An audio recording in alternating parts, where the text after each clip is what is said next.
Hello, good morning. Oh, I'm being eyeballed. Hello. Can I help you? Okay, he's either going to jump up on me and knock everything over, or he's going to leave me alone. Which is it, cat? Nope, haven't decided. Hello. Nope, it's up. There we go. Hello. There he is. Hi, guys. Welcome in. Good morning. How are you all? I hope you're doing well. Just up and over. Yep, there you go. It's very weird. You're at an Airbnb catching a stream. Nice! Whereabouts are you? Are you on vacation? Just taking some time away? Let me know. What's going on? Oh, I needed that. I've started running again in preparation for con season. And you all know what that means. It means that the Dead Aussie Gamer is going to be doing some fitness reward redeems soon, which is going to be fun. It's a big pint. It is a big pint. I do like it. It's kind of cool. Our local university has a tavern there, and it's been there for 50 years. So anyone who bought a pint while you were there got to keep the pint. So I kept it. It's really good. And again, losing weight, that's just fizzy water. So, just cutting back on my sugars and doing exercises. And I can see it already, Myth. Yep, I can see it already. But you know what? It's always good for me. But welcome in, guys. Today, yes, it is Curtain. Yeah, it's the Curtain Tav. Today we're going to be reading Rowan of Rin by Emily Rodder. This book has gone from being like one of my childhood fond memories to like one of the most stressful adventures I've ever read. Not written. I didn't write this. But oh my god, so for those of you who haven't been following along, this is a story about a young boy by the name of Rowan who grew up in a small rural village known as Rin. When the water ran out, it was up to him and a group of the villagers to climb the mountain and find out what was going wrong with their water source. Climbing to the top of the mountain, they find a dragon, and through one means or another, they end up conquering the dragon and restoring the village's water supply.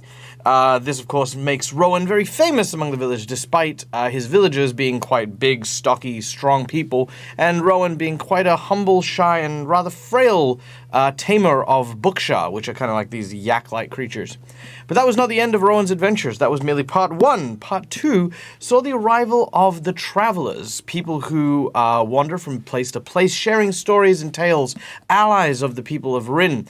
However, when Rowan returned from the mountain, he and the other villagers brought with them some berries which they planted and started to create in the lowlands from the mountains.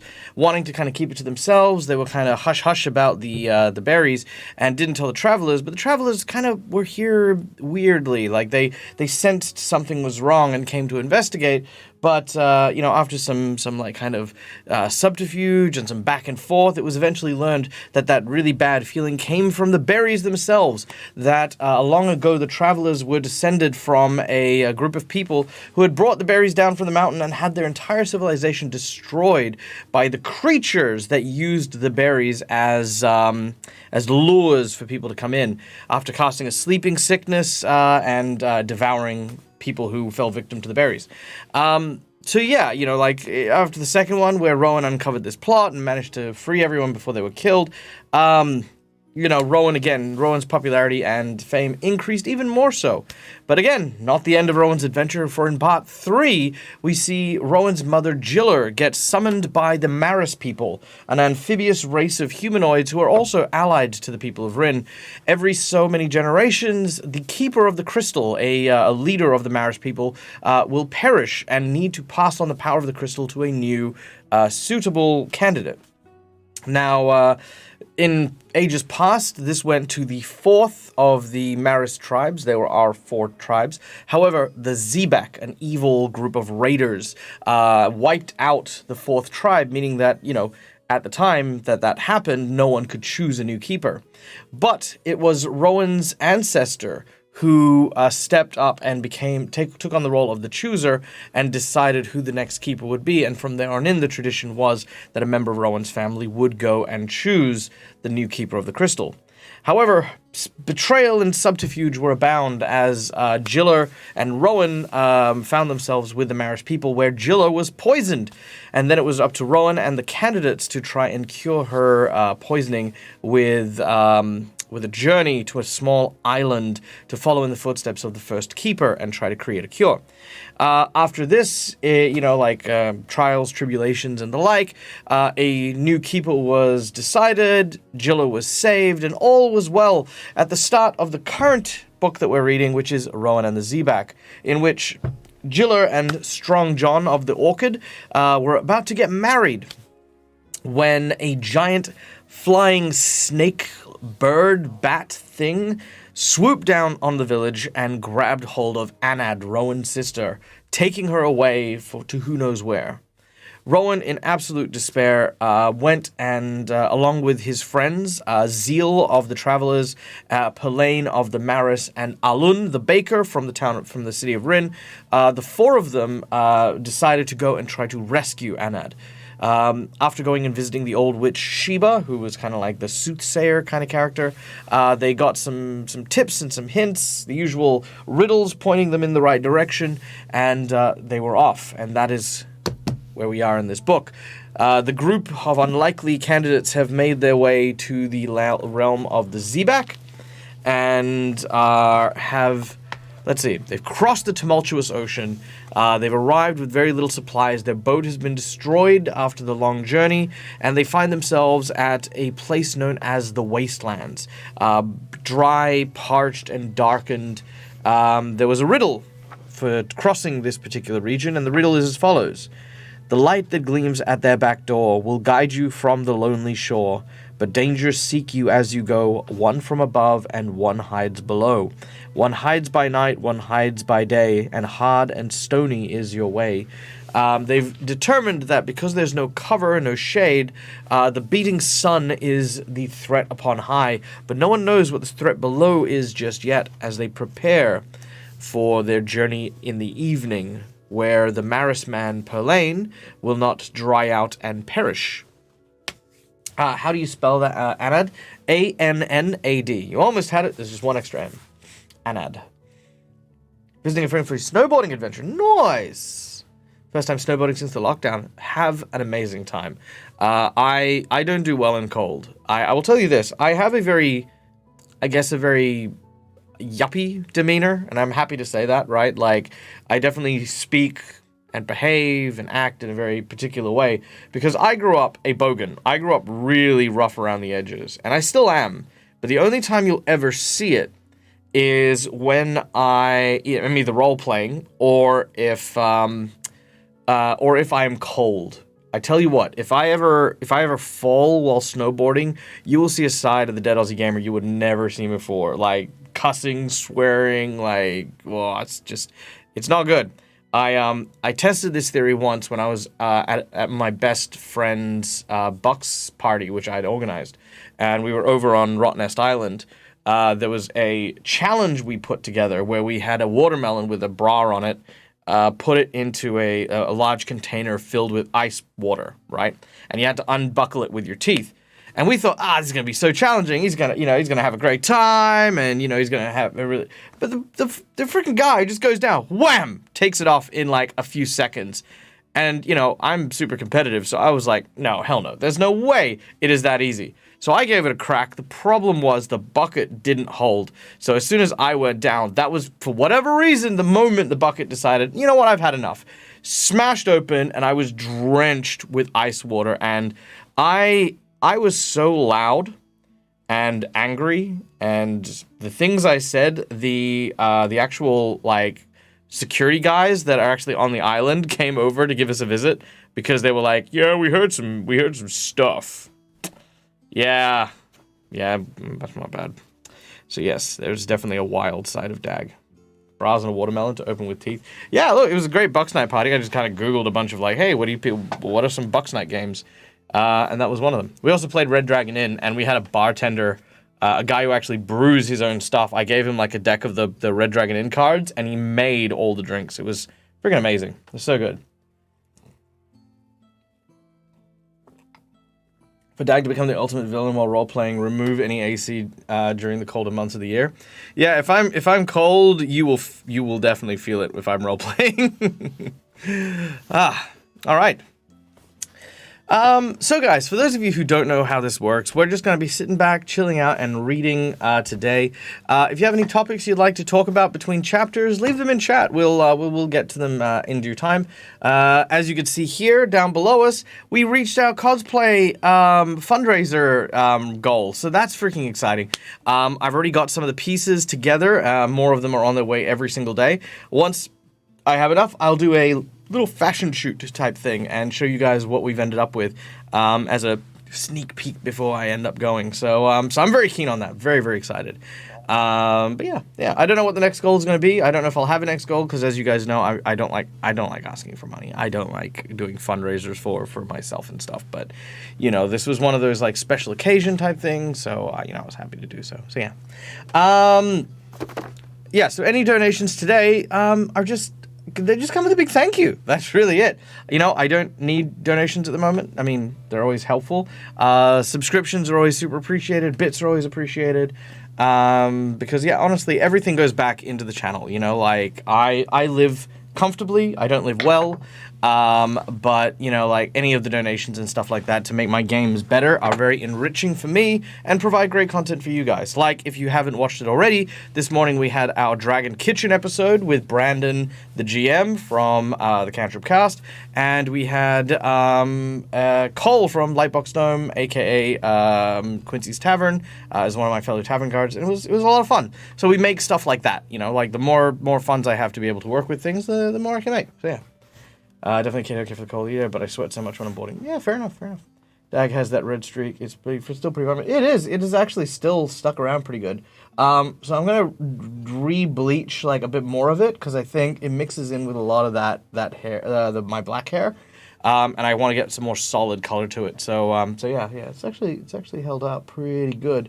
Like there's not much fade either. Like yeah, it's good. It's good. I'm very happy with it. Because you guys paid for that hair test. So yeah. Just finished watching that as I went live. I can't believe this. Oh my god, yeah. What a result. We tried, man. We tried, and the both of them were just so good. And the outcome was unexpected. But if you want to watch it, yeah, I'm not gonna give it away. So there you go. Okay. Let us dive in to today's reading, shall we? Okay. Chapter 10. The Danger of the Night. They set off just before sunset, when the sun was scarlet fire burning low on the horizon ahead. The sky was stained red. Even the air seemed red as they left the sands of the dunes and began to move across the expanse of flat rocks, still hot underfoot. They walked quickly, heads bowed so that the sun would not burn their eyes, watching their feet so that they would not stumble. "The rhyme said our way should be hard and stony," complained Alan. "But it didn't warn us of cooked feet. These rocks are like baking trays just out of the oven." "They will cool soon enough," said Zeal. "Later it will be cold, I think. It is always so in large empty spaces as this." "I will be pleased to hear it," Pelaine called back over his shoulder. He was well ahead, almost running over the stones, eager to reach the soft, cooler ground beyond. He wore the dampened blanket around his head and shoulders. He wore the dampened blanket around his head and shoulders to protect him from the last of the dying heat. "Perhaps if the sun is above, the danger by day, the cold is the danger that threatens us from below in the night," Alan suggested. "We can deal with the cold," Zeal said crispy. "We huddle together and wrap ourselves in the silk of the kite for warmth. Tor, Mithrin, and I have done this often in the past." Her voice changed as she said the last words. Let's try that again with the change. We huddled together and wrapped ourselves in the silk of our kites for warmth. Tor, Mithrin, and I have done this often in the past." Her voice changed as she said the last words. Her usually strong, eager face was downcast. It looked softened and lost. She misses her people, Rowan thought. She wonders if she'll ever fly with Tor and Mithrin over the green fields, or walk with Ogden barefoot upon the grass. She wonders if she'll ever again see her home. He saw Zeal look up, frowning into the blazing distance, where still the flashes of silver that marked the Zebak city mingled with the scarlet of the sky. That city was once her home. The thought came to him suddenly, with a small shock. How easy was it to forget that Zeal, not a traveler born, but a Zebak? Did she remember anything of her past life? Were any memories, good or bad, stirring within her at this very moment? "At last! We're coming to the end of these accursed rocks," Alan exclaimed. Breaking through Rowan's thoughts, he turned his eyes to the way ahead. Sure enough, the tightly packed rocks were at last giving way to the smooth, cracked clay and the plant mats that they had seen from the sand dunes. They were mottled, lumpy stones scattered about as well, certainly, but these could easily be avoided. Pelaine had already reached the edge of the rocks. He glanced behind him, smiling at his companions with relief, and stepped onto the clay. And then, with a cry of shock, he threw up his hands and disappeared from sight. "Pelaine!" Rowan shrieked, but he could hardly hear his own voice, or the voice of Alan and Zeal, for as they shouted, it was as if the whole plain had cried out with them and began moving. The mottled lumps were alive. They were heaving themselves, spreading scaly wings, leaving the flat rock on which they had squatted and scrambling into the air. Like a vast flock of hideous, swollen, featherless birds, the creatures fought for space, hissing and screeching in their fright. And from beneath the earth there came another sound, an evil, scratching, clicking sound that chilled the very blood. Zeal had reached the edge of the rocks and was already scrambling down into the hole in the earth where Pelaine had disappeared. "Pelaine, here!" she cried, stretching out her hand. And then the scratching sound had come again, louder this time, and her voice rose to a shrill scream. "Oh, by my life, Alan, help me!" The flying, swooping creatures filled the air in their thousands, hiding in the edges of the rocks from Rowan's sight. Desperately he pushed forward, holding up his arms to protect his eyes. The scaly things dashed against his back, head, and shoulders, clinging to his clothes and hair with their small claws, flapping their wings frantically. Suddenly he plucked at them, trying to tear them off. "Rowan!" he heard Alan calling. "Here! Here!" And Zeal was screaming. "Oh, I cannot hold him! It has him! Oh, help me!" Rowan turned and ran blindly towards the sounds. And finally he was at the edge of the rocks where Alan was stretched out, facing downward, his arms around Zeal's waist, pulling with all of his strength. Zeal was lying half in, half out of the shallow hole, with her arms stretched out towards the yawning pit of darkness at one side. In an instant Rowan understood. Pelaine had fallen into a tunnel that ran beneath the plain. The thin layer of clay that had formed the tunnel's roof had collapsed under his weight. At first Rowan could not see Pelaine at all, and then he realized that Zeal's thin-browed hands was clutching Pelaine's ankle. The rest of his body was hidden in the dark of the tunnel. Zeal was trying to pull Pelaine back, but something was pulling against her, with enormous strength. "I cannot hold him!" she cried again. "Rowan, help me!" Rowan stood frozen. A dozen thoughts were clambering in his mind. He could take hold of Alan and help him pull. He could leap down the hole with Zeal and try to help her free Pelaine from whatever attacked him. But he knew he was not strong enough for his efforts to make more than any tiny difference. His fear gave him strength for one effort, but the strength would not last, not for long. With a sudden jerk, Zeal was pulled forward and Alan with her. "Rowan!" Alan shouted. He fought to keep his grip desperately, trying to drag Zeal back towards the rock. The ground beyond the hole shifted as whatever beneath the earth, whatever had seen Pelaine as prey, thrashed in fury. Clay cracked and crumbled in long, crooked lines, showing clearly the path of the tunnel that ran beneath the surface, and the long, twisting shape of the beast within. There was a low, terrible, growling sound. The clay cracked further. The mottled creature shrieked and scattered in terror, their wings buffeting Rowan's face, forcing him to duck his head so that he stared at the stones beneath his feet. The stones. Rowan! One great effort. Barely thinking of what he was doing, Rowan bent and wrested a great stone from above the ground, his muscles straining as he lifted the stone above his head and pitched it with all his strength down the line of the cracking clay. Now! He yelled at the same moment. Alan, Zeal, pull now! The stone smashed through the clay and thudded onto whatever was underneath. There was a rasping cry. The earth heaved, and suddenly Alan was staggering backwards, pulling Zeal back onto the rocks, and Pelane's limp body was coming with her, sliding out of the earth like a cork pulled from a bottle. Get him back! Shrieked Rowan, rushing to help as they lifted the Maris man onto the stones. Back! But they had only managed to take a few paces when the rock Rowan had thrown was heaved to one side in a shower of clay, and the growling beast beneath the earth was twisting forward in pursuit of them. It burst through the hole in its ruined tunnel and reared up, lunging at them, its huge, curved pincers opening and closing, tearing at the air, the red, shining brown segments of its huge body rippling as it moved, as its thousands of tiny, wriggling legs moved like horned worms. Zeal screamed. A high-pitched, terrifying scream. It was even more horrible to Rowan than the beast's own growling cry. Holding Pelane between them, they turned and ran for their lives, stumbling back over the stones, expecting every moment to hear the sound of the beast at their heels. But there was no sound. And when finally they looked behind them, there was nothing to be seen but the red sky and the plains and the small, lumpy, flying creatures circling uncertainly above it.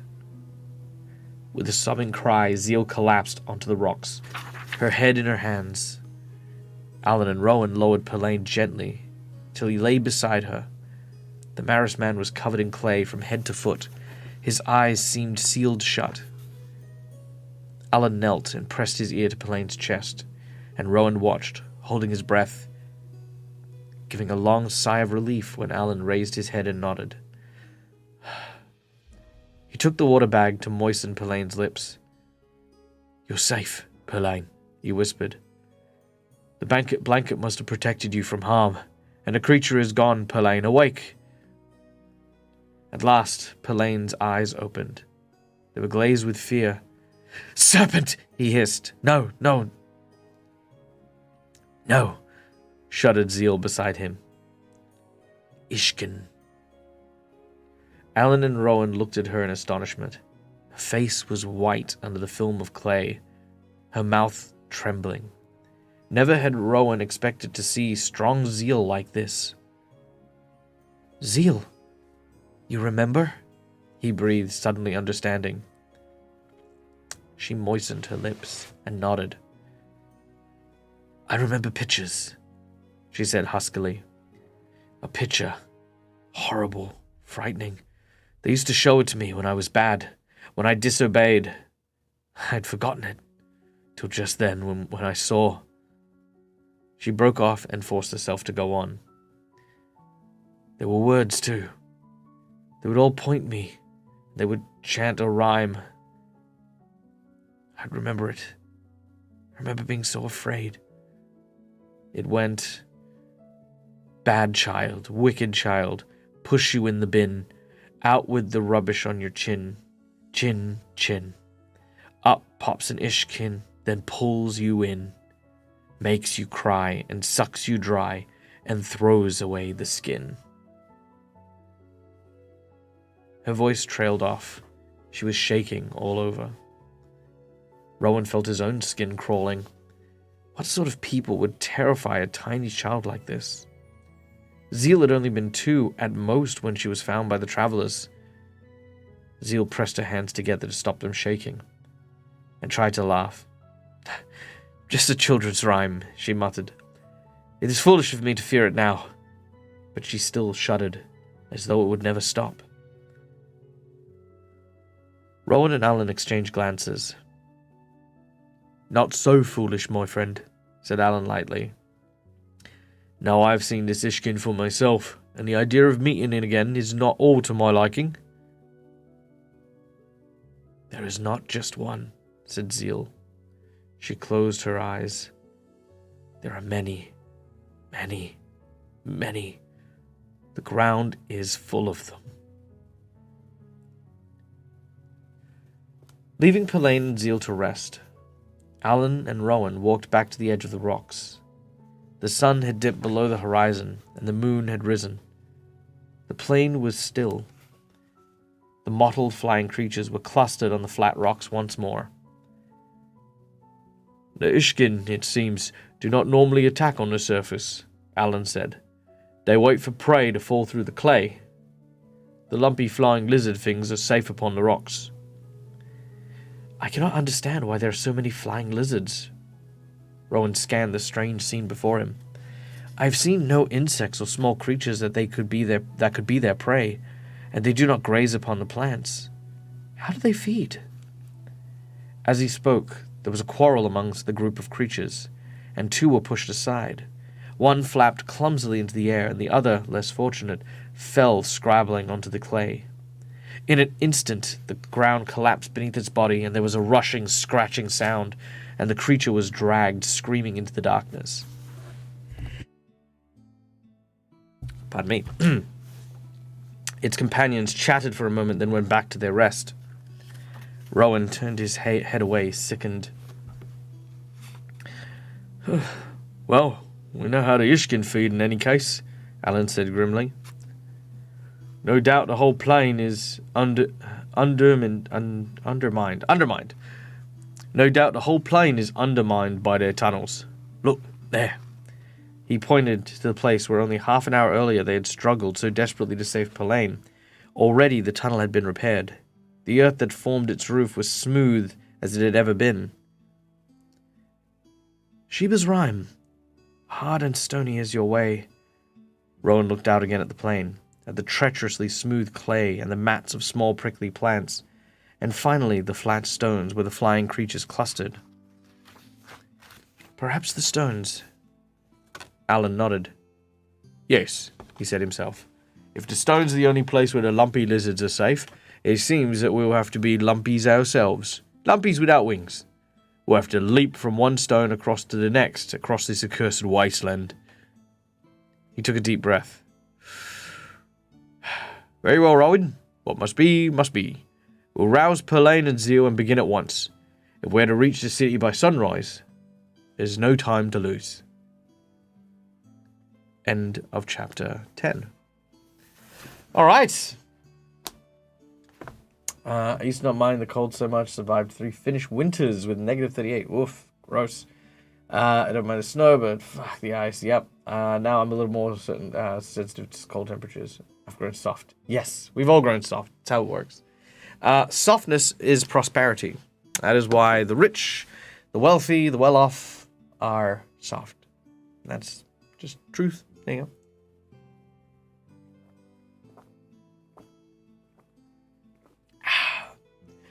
So, that was intense. Interesting concept, though, right? Like, if you think about the Ishkin, giant. I'm just kind of imagining this giant, like, sort of centipede kind of creature that lives below the surface. But it was interesting that when they designed this creature, Emily Rodda decided to make it, like, feed off water, right? Water seems to be a very, very key element here because in the first book of Rowan of Rin, water was, like, the big problem, right? Like, if the village didn't get water, they would starve and they would die. And here, in the wastelands, there is no water. But in the rhyme, which, let's read the rhyme real quick, the horrifying children's rhyme, which is definitely right on the money, creative, is bad child, wicked child, push you in the bin, out with the rubbish on your chin, chin, chin, up pops an Ishkin and pulls you in, makes you cry, sucks you dry, and throws away the skin. Makes you cry and sucks you dry. Makes me think that it, like desiccates its victims, which in an area like this is a great natural resource. It's exactly what it would do. It would, like, drain that from you. And the coating on the clay on the fish person might keep him good for hydrating longer. Yeah, that's actually true. It could create, like, a nice little, like, moist skin on him. That's not a bad idea. That's actually a really good idea. But yeah, I think either that or bake him in a pot, maybe. I don't know. Maybe. Interesting. But yes, water being the important thing here, I think is going to be a big factor. I think I think water is something we're not. I think just the back of my head, I'm like, I feel like water is going to be a very important element of it. Like maybe this is a dry continent, and the reason the Zebak are trying to invade Rin so often is because of the lack of water, for example. Maybe that's the whole thing. I don't know. The creature was terrifying. I honestly thought that was going to be the first death. Not gonna lie. When something is tugging on a person, you know what I mean? Especially a wild animal. That wild animal is not like, it's not being gentle. It's not like you trying to pull someone free of something's grasp or something's jaws, you most certainly will be doing damage to that person. Look, the weird fascination for me is I like animal attack videos, and not because I'm macabre or anything like that, but because I'm almost enamored by the physics of animal attacks, right? Like everyone has a different weapon, everyone has a different method. Like a crocodile, for example, everyone's like, oh, they've got the most powerful bite force in the world. It's like, but that's not the scary bit about them. Like the bite force is terrifying, right? But what's really terrifying is the musculatures that they use for their death roll. And if you think about just how it's not even the fact that they death roll or even the sharpness of their teeth that's terrifying. It's how fast it is. It's how quickly they dive into that, and it's so awe-inspiring. And same thing when I look at this creature, this fantastic creature, I think to myself, how did it attack? Well, yeah, okay, something fell down from the top. She said that there's lots of them, so it makes sense that whichever one was closest would have grabbed onto him. But then what did it do? If it's got mandibles, it clenches down and then tries to pull him back. If it was trying to pull him back, does that mean it can't feed from its position? Does it need to like wrap it in a cocoon and stick it with a straw, or does it need to actually drain its blood? How does that work? So it's risen a bunch of different questions here, which I'm very keen to sort of find out more about. Same thing with these lumpy lizard creature things, like they make a good point. There's no insects here. What do they eat? Do they eat each other? Is it a cannibalistic type thing? Do they subsist of something else? I mean, do they travel far and wide? Are these just like the infant versions of the Ishkin? Like kind of like you got the mayflies and the what are they called? The antlions? Those antlion larvas are messed up, but you see the antlion larva is like incredibly scary and terrifying, but then you look at the actual ant lion and it's like, it's an ant, that's the thing. Hey, Myri, welcome in. Joined immediately to hear us talking about cannibalism. Yes, we're reading through Rowan of Rin, and our heroes have arrived in this kind of like burnt, bleached desert. And there's these like sort of lizard creatures with like bat-like wings, and they were talking about like what do they eat, because there's no insects, no plants, nothing in this like kind of barren wasteland, and there's this giant like millipede kind of creatures underneath the clay rock of the desert. So the millipedes eat the lizards, but what do the lizards eat? And we were just talking about it. It's like maybe they eat each other, maybe they subsist off like droppings and stuff like that from the millipedes. But yeah, tricky to say. But I'm very, very keen to learn more about the ecosystem here. Yeah.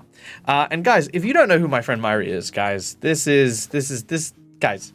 Myri is one of the most talented people I've worked with. One of those people who I would happily play any RPG any time of day.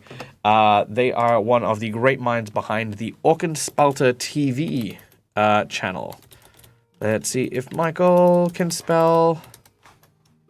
Boom. Did I do that? No. Damn it. I'll get this right. Come on, Michael. Yeah, there it is. I don't know why I thought there was an underscore. I thought there might have been. But anyways, yes, they're a German TTRPG and gaming group. Myri is one of my co-stars from the Ghost of Saltmarsh series, which you can find over on the Dungeons & Dragons YouTube channel, as well as the person who invited me to a very, very fun and amazing Monkey Island game that we had played not too long ago as well. I'll put it up on my Discord as well. I'll repost it because it was so much fun getting to play Monkey Island with Myri. But yeah, hope you're well. Hope you're doing. Hope you're having an awesome day. Or it's daytime right now. We're just having a chill stream. This is just reading and hanging out, catching up and talking stuff. We just kind of like chat between chapters. That's basically it. Go check out Orchid Spalter. What else? I think we're starting to see everyone's weaknesses coming into bear, and that was something that Sheba the witch told us really, really early on. She said that everyone's secrets. Actually, let's go read Sheba's riddle real quick because I think that's going to be important for later. Yada yada yada. Rowan at the Zebak. Okay, here is the riddle that Sheba gave us. Okay. Here we go. 5 strange fingers form fate's hand. Each plays its part at fate's command. The fiery blaze the answer keeps. Until its time each secret sleeps. When pain is truth and truth is pain, the painted shadows live again. 5 leave, but 5 do not return. Vain hope and pride in terror burn. So that's the riddle that Sheba gave. So that line there, until its time each secret sleeps. I think each of them have not necessarily a secret, but a weakness that is being exploited. For Perlane, it was being an amphibious humanoid, creature. Crossing this desert has revealed the weakness of his need and reliance on water. And that's what's causing him problems here. We're now seeing the fear of these Ishkin in Zeal, who is otherwise normally so brave, and with the air pretty much choked with these flying lizards, she can't use her kite to scout or to be free. It's almost as if someone who is accustomed to living their lifestyle so free has now been trapped in a very, very small and secluded space.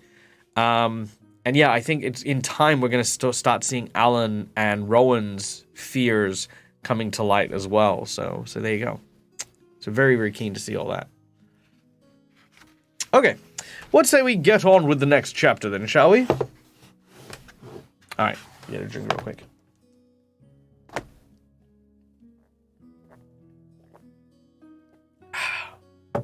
All right. Chapter 11. Against the wall. Rowan was silent. The thought of the perilous journey ahead filled him with dread. If anyone should fail to make a jump successfully, they would stumble onto the treacherous clay. Then in the blink of an eye, they would be caught and dragged away by one of the beasts that waited below. Words from the children's rhyme that Zeal repeated went around and around in his head. Foolish, horrible words. Up pumps in its skin, then it pulls you in, makes you cry, sucks you dry, and throws away the skin. His stomach churned when he remembered the shriek of the flying creature as it was dragged under the earth, remembering the sight of the Ishkin as it reared up, its great curving pincers snapping, its tiny hooked legs crawling. And yet he knew Alan was right.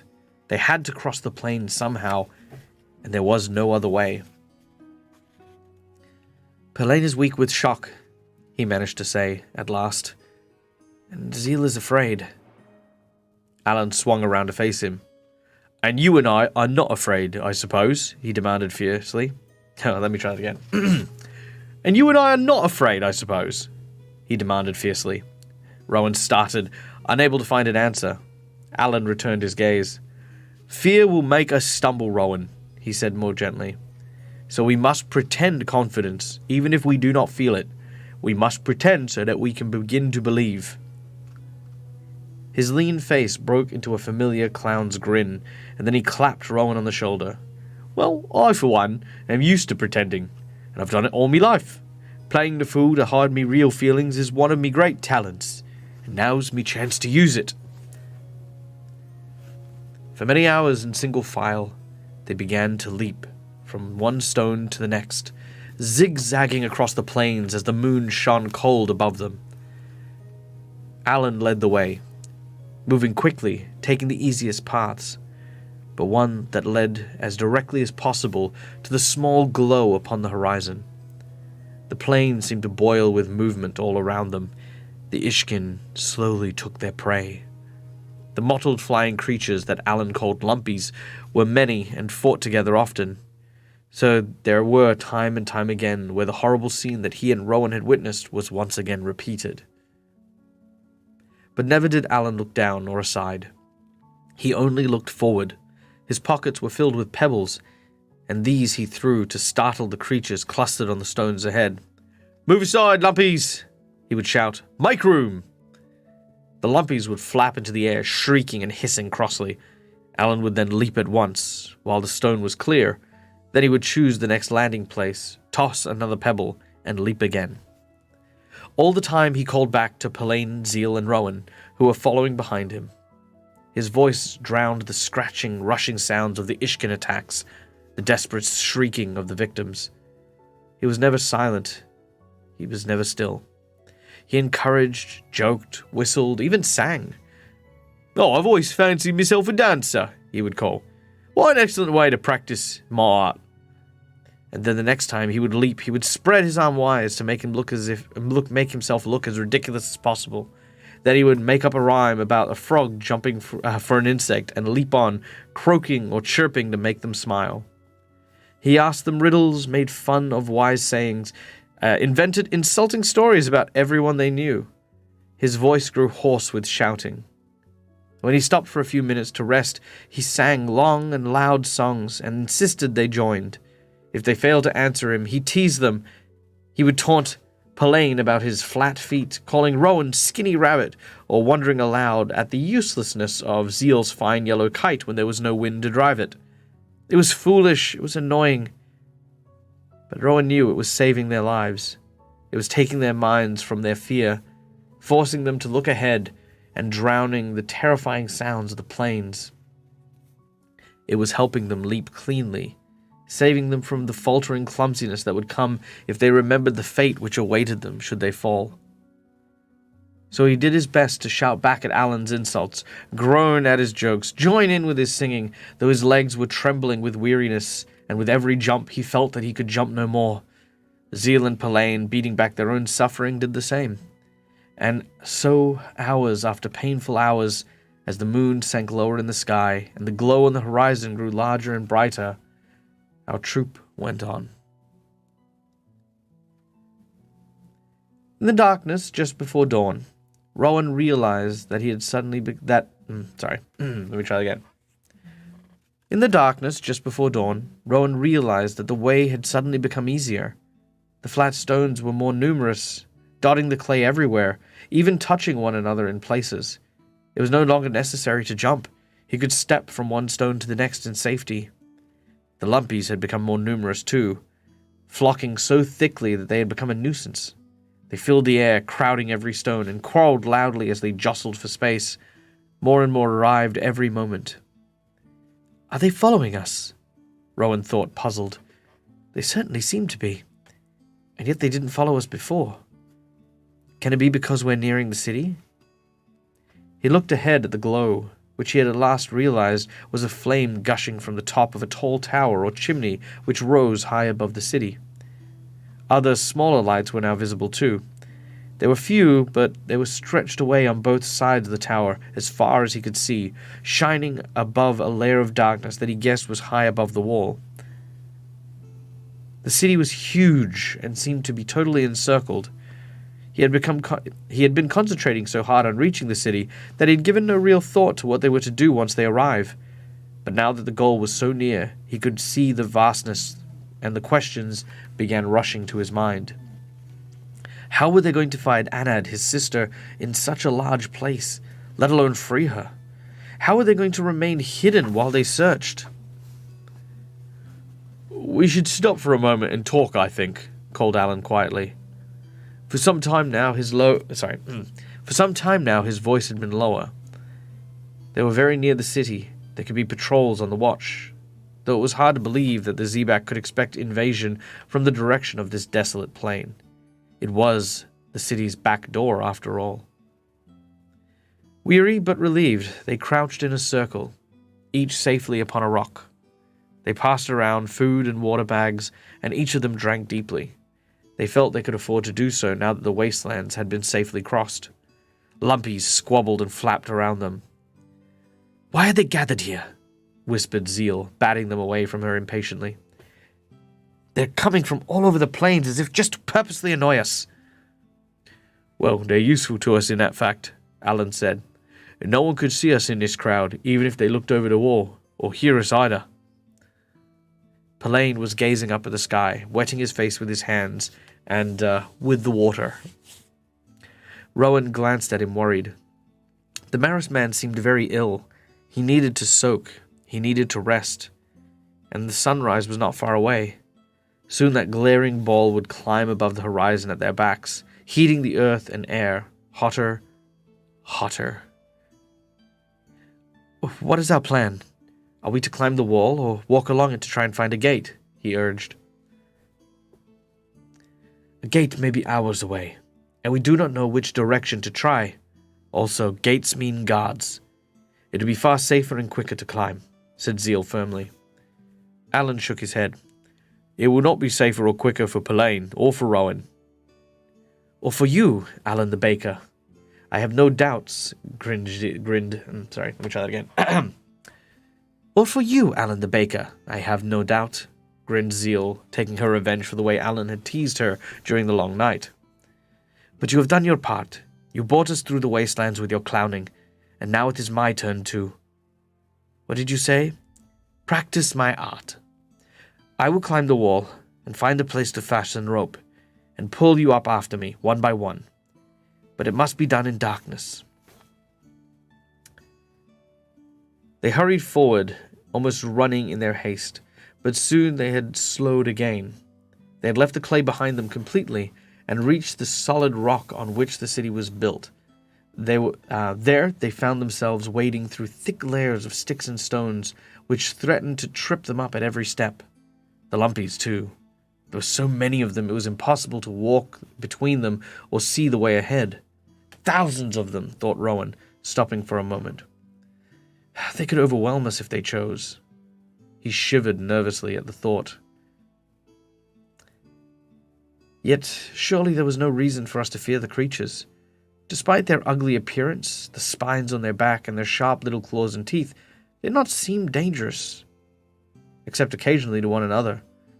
Suddenly he realized that he had lost sight of Alan, Zeal, and Pelaine. "Alan? Alan!" he whispered urgently. "I cannot see you. Where are you?" "Here, straight ahead of you, Rowan. We've reached the wall." But instead of sounding triumphant, Alan's voice seemed strange and odd. Rowan headed blindly towards the sound, almost bumping into Pelaine, who was standing motionless while Lumpies swarmed around him. "What is it?" Rowan hissed. Pelaine pointed. Alan and Zeal were together, just ahead of them, facing the wall. Alan was staring at it in despair, and Zeal was running her hands over its surface, as though she had to touch it to believe evidence of her own eyes.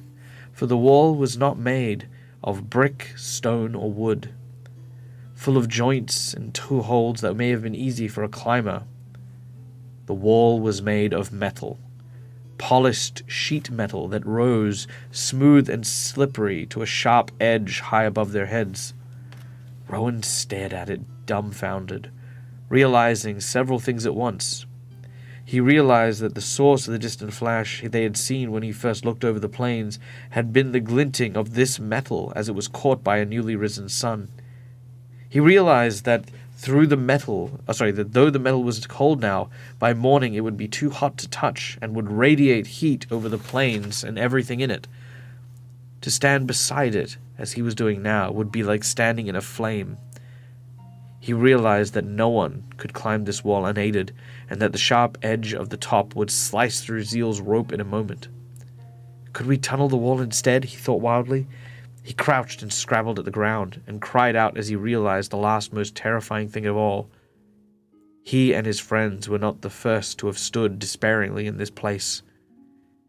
For the pale-coloured sticks and stones, the which he had been wading through so awkwardly for the last few minutes, were not sticks and stones at all, but bleached white bones. End of chapter 11. Whew. All right. Mental. Absolutely mental. An interesting challenge for our heroes. There's no wind, so the kite won't take them up. Again, the climb is going to be super hard.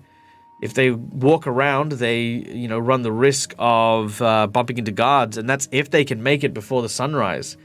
Our heroes are in a predicament. Very, very deeply a predicament. Also, welcome into the chat, Stinkiest Maximus. How do I feel about Andrew Tate? Honestly, I don't know the guy, so, yeah. Charming place. Yes, no, very charming place. Very charming place. I think we are being set up to view this whole place as being a very oppressive setting.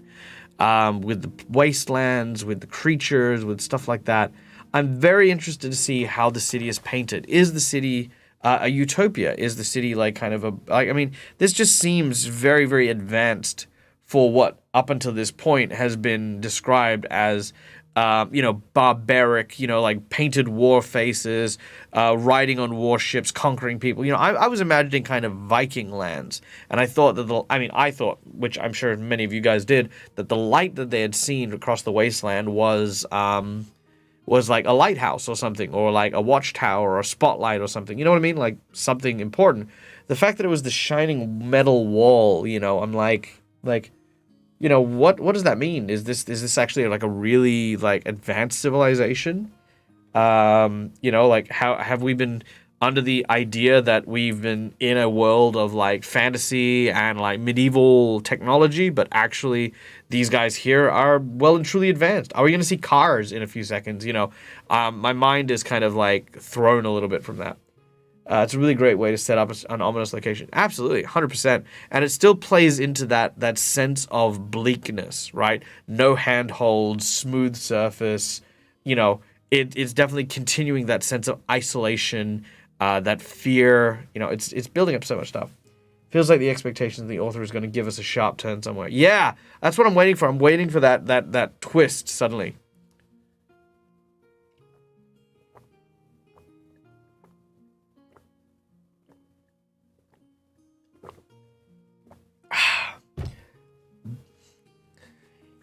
Interesting. I'm not going to read the chapter title because I feel like the chapter title might give something away.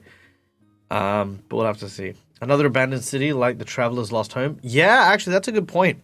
Maybe these guys, because for those of you who weren't here for book 2, the Travelers descended from the City of Gold, which was a city that was abandoned because monsters had basically taken it over and killed everyone there.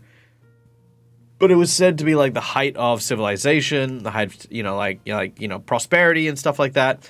So maybe the Travelers and the Zebak are related in that sense. Maybe the old civilization that the Travelers came from were actually the Zebak, or at least the Zebak's maybe first settlement of that side of the country. Maybe. That would be kind of cool if the Travelers in their original state were pioneers from the Zebak culture who betrayed the Zebak, and then the reason why they started the invasion was because of that betrayal. And when the Maris kind of joined in and helped them out and drove them away, like there could be a lot of animosity there. There could be a lot of like background and world building happening in that field. So that's a really good thought, Schoolie. I dig it. I definitely dig it. Whew. All right. What say we keep reading then? Chapter 12. Title to be discussed, to be told later.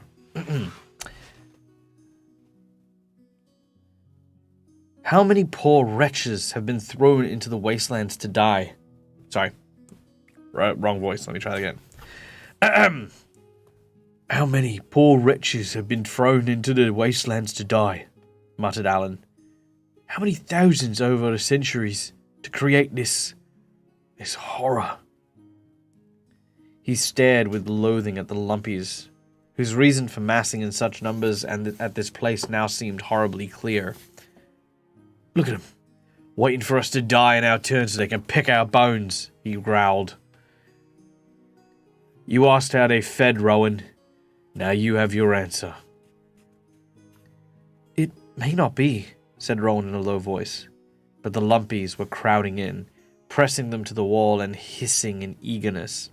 They were so close that he could see their forked tongues flicking in and out, and their small, hungry eyes.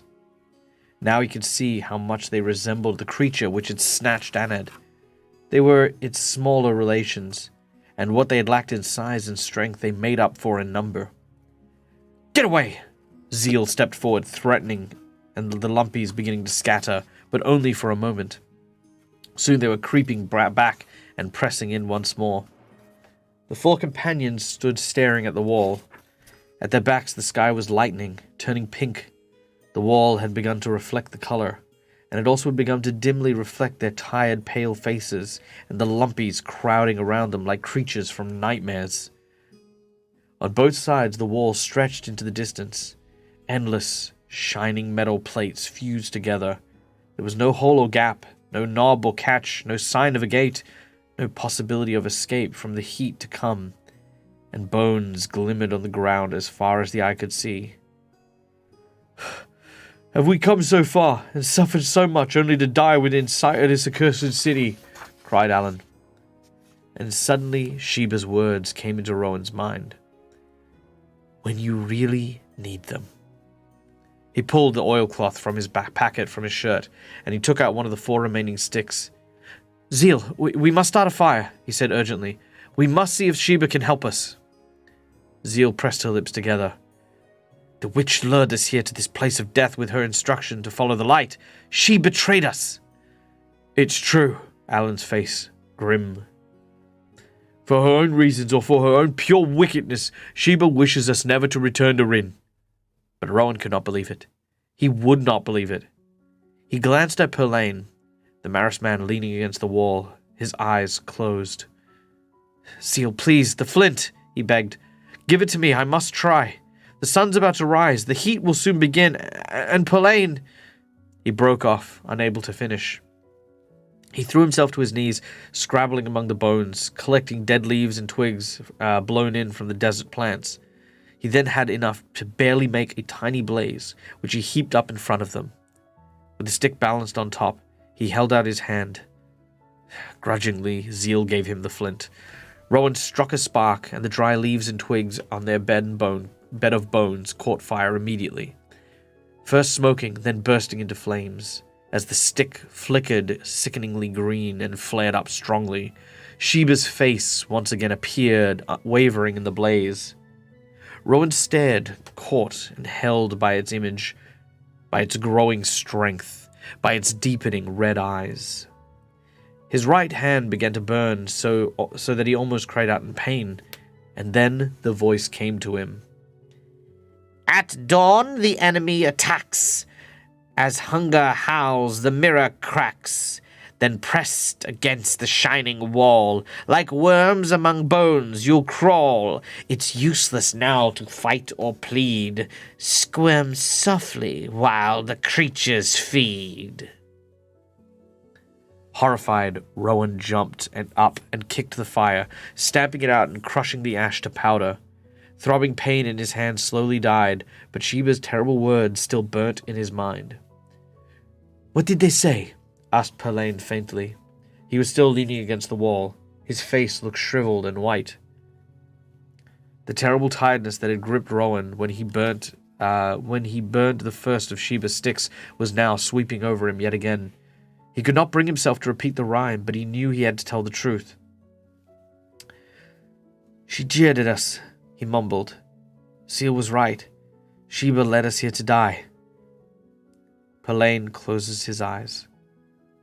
So be it, he said calmly. Do not say that, Pelaine, Zeal snapped with fury. Are we to wait tamely to bake? The sun is rising, warned Alan. At dawn the enemy attacks. The wall flashed blindingly, catching the sun's first rays. The lumpies surged forward, crying out hungrily. As hunger howls. Then there was another sound. It came from the wall. Rowan spun to face it, his eyes watering in the glare. He saw his own reflection. He saw the reflections of his friends and the lumpies flocking, fighting one another for space. And then he saw something else. Something that at first he could not believe. A crack was appearing in the wall, right beside Pelaine.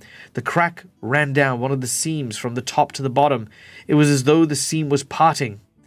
The mirror cracks. Rowan shouted, pointing. His voice was drowned out by the lumpies screeching, but Zeal and Alan had already seen what was happening. They stood open-mouthed as the crack grew wider and wider. One whole section of the wall was swinging outward like a door. It was being pushed open from the other side. Something was coming through. Something big. It was making a heavy, rumbling sound. Then pressed against that shining wall, like worms among the bones you crawl. Quickly! Move hard against the wall! Hide! Struggling to Pelaine's side, he dragged the almost unconscious Maris man to the ground. Zeal and Alan lunged forward, throwing themselves down beside the wall with Rowan and Pelaine, burying themselves as deeply as possible in the bleached white bones.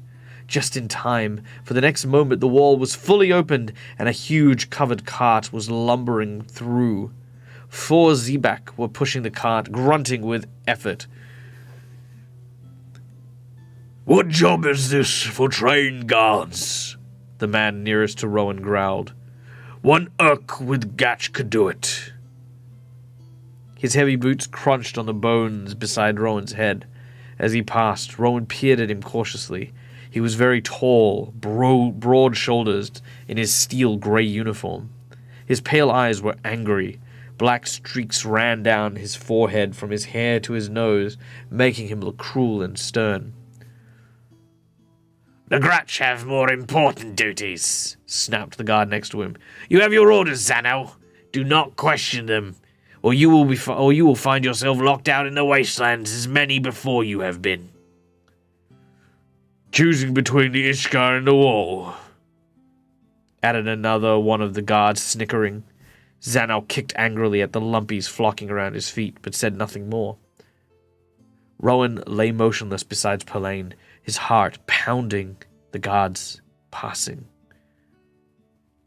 The door to the city was wide open, but he dared not move. The guards had not noticed them yet, but one of them could turn and do so at any moment. And there would be no escape, no mercy. It's useless now to fight or plead. The guards began to work 2 levers, one on each side of the cart, and with a grinding sound the back of the cart began to tip. At the same time, the cover wound back. A stinking flood of vegetables and meat scraps began to pour onto the ground. The lumpies screeched with one voice and fell onto the food. In the thousands, they fought and flapped around the cart, and the guards, in hideous confusions of scaled wings, mottled bodies, and grabbing claws. The guards scraped out the last of the rubbish and yelled and beat at them angrily. The creatures' noise was deafening. Squirm softly while the creatures feed. The moment had come. Rowan wriggled forward, dragging Pelaine with him, keeping his head down.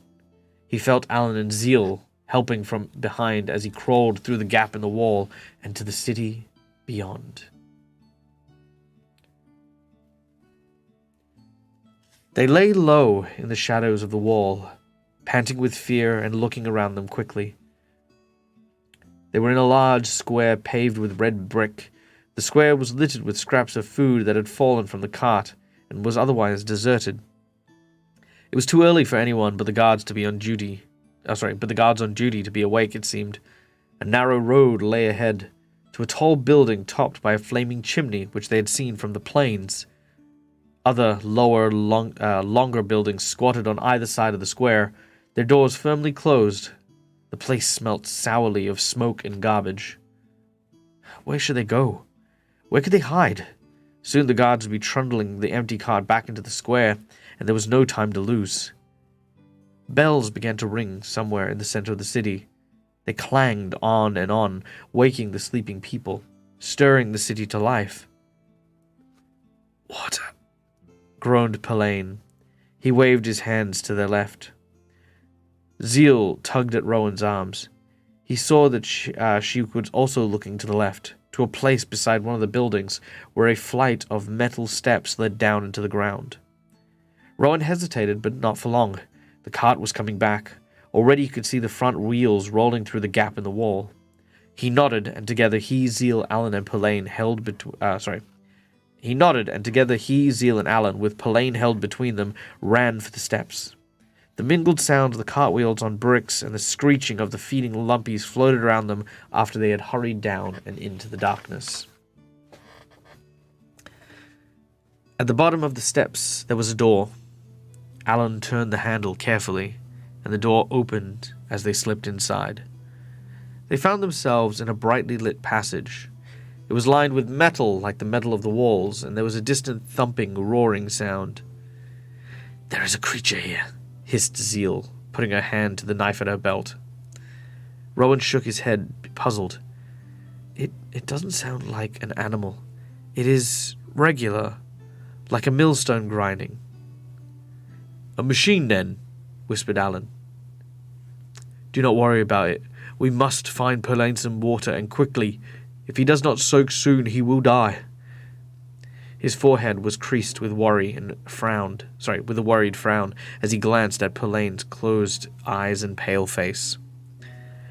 They went on along the corridor. It was eerie to see their own reflections moving along with them on both sides. "It's like walking in a crowd," joked Alan. "A foolish crowd of oddities in a corridor under an enemy city without any idea of where they're going." They reached a point where the corridors branched into two and stopped, wondering whether to go left or right. "There," a voice croaked. It was Pelaine who had spoken. He pointed feebly to the right. They took the right passage, hurrying as fast as they dared, the sound of the machinery growing louder.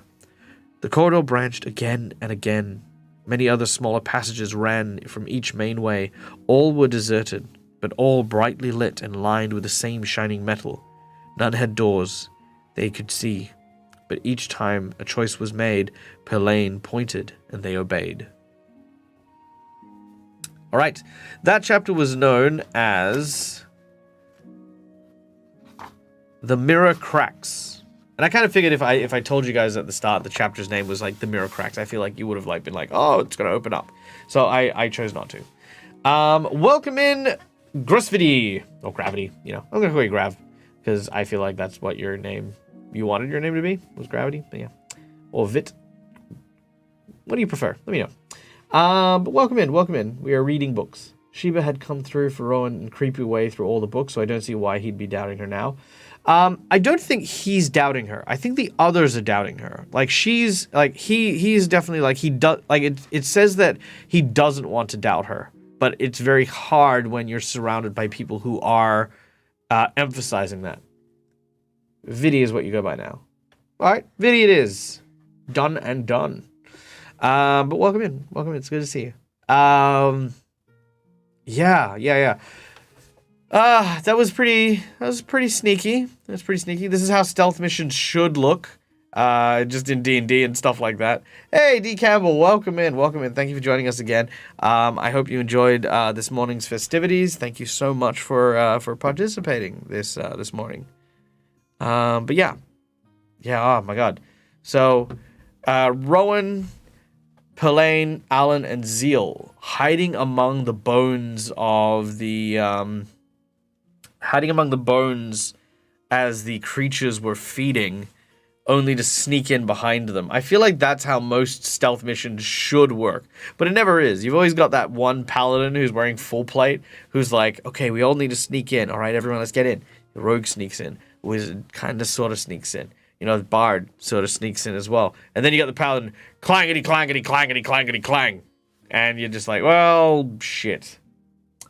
But yeah, I mean, that was very, very perfectly executed. Sheba definitely came through. Freaking came through. How am I going? I'm going well. Oh my god, you're onto something fantastic there. It was fantastic. Aw, thank you so much. I really appreciate it. I'm getting better every game. Learning more and more about how to run that game in particular and make it fun and engaging and interesting. I want to find a way to encourage our audience to like participate a lot more, and that's my big focus for this first few one. But Brandon and freaking Cole were just absolutely stellar. They have such good chemistry on stream, and they're just the end. I just wanted to let them go for ages. They were just they were just so cool. They're so fun. I love these guys. Difference between sneaking in Dark Souls versus Scooby-Doo. Yes, absolutely. 100%. 100%. All right. We're going to do another round of questions. So do ask your questions here. I'm going to go grab a quick beverage. I'm going to fill up my tankard. And I'll be back in a moment. Gotta go be social. Catch the rest of this on the VOD. Thank you for the stream. Great story analysis. No, thank you for joining us. And we'll enjoy the slopes. Enjoy the slopes. Yeah. yeah, Campbell. I don't know why I couldn't think of call. I keep thinking of Gnome, and I know it's not Gnome because for me, I've also got Lightbox Gnome, and then I've got Gnoman, and then I've got a bunch of other gnomes. So I keep trying to remember. It's like, I was like, yeah, it's fine. All right, I'll be right back. Ask your questions, any questions at all. If you don't know where we are in the story, I will do a quick recap when I return as well. So there you go. All right.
Hello, bro.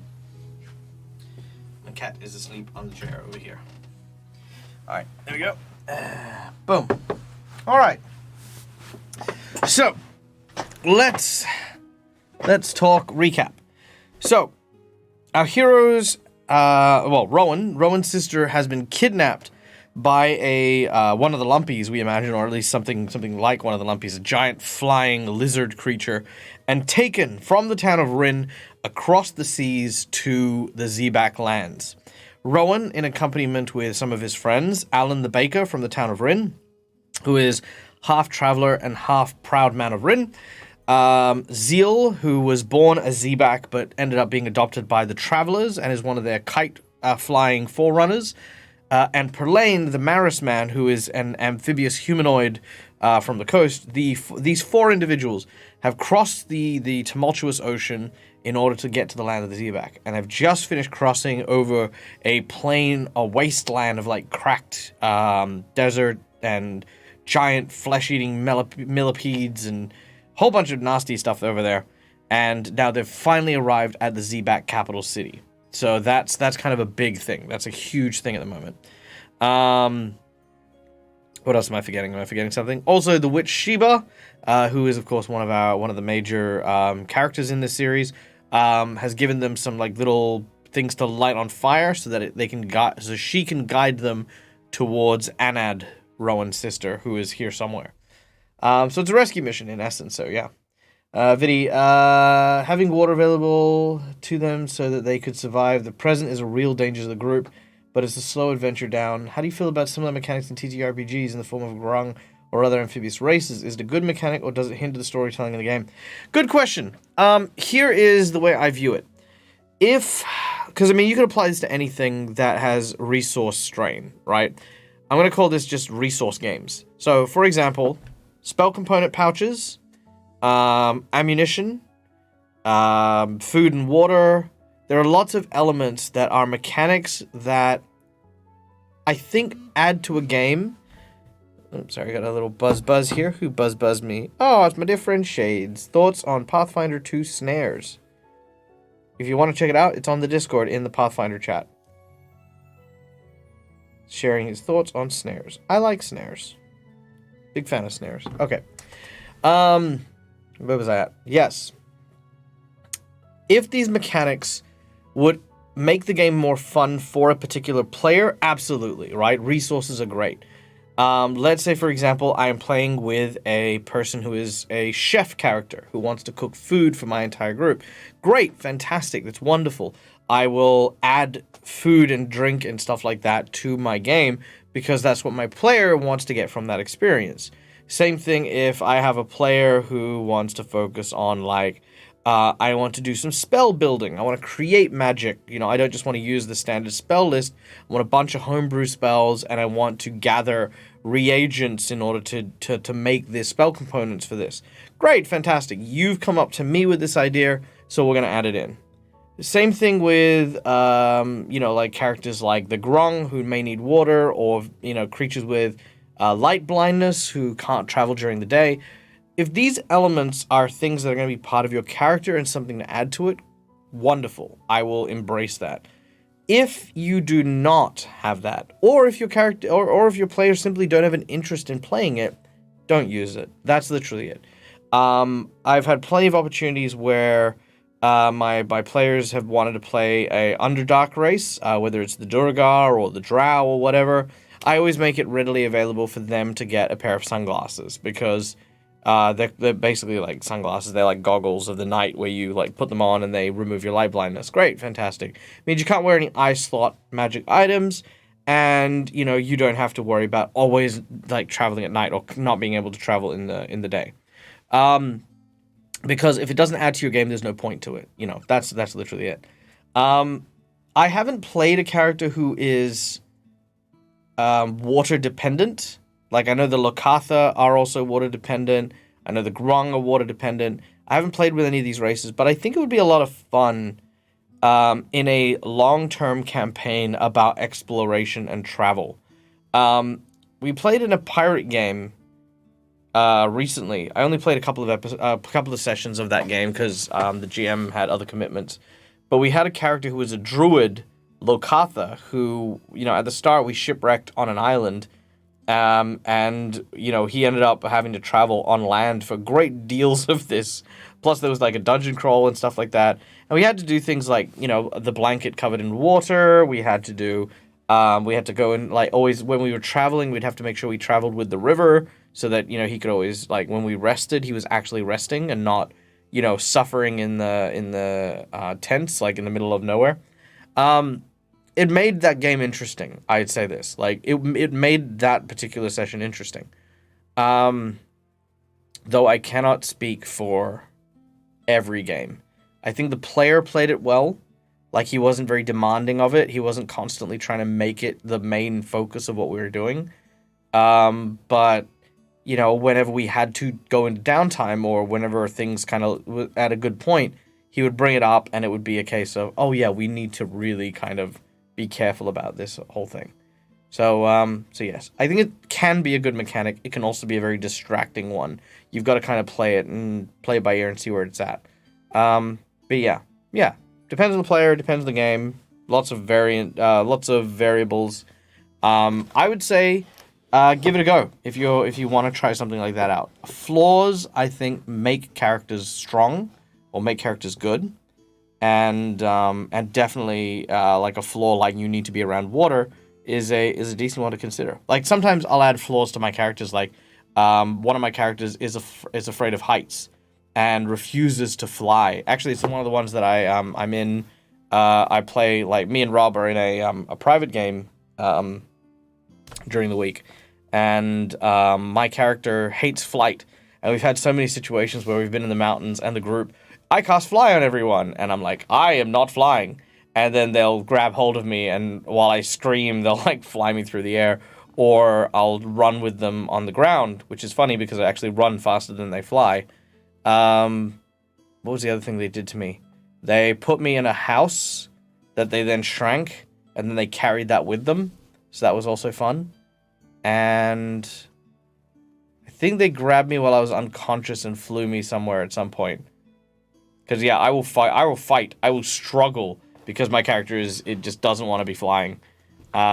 Which makes it difficult, but at the same time, it's not like it wasn't something that was made to hinder the group.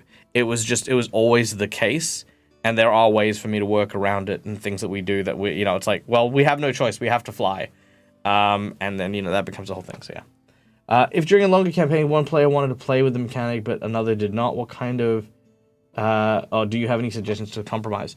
The compromise would be the amount, right?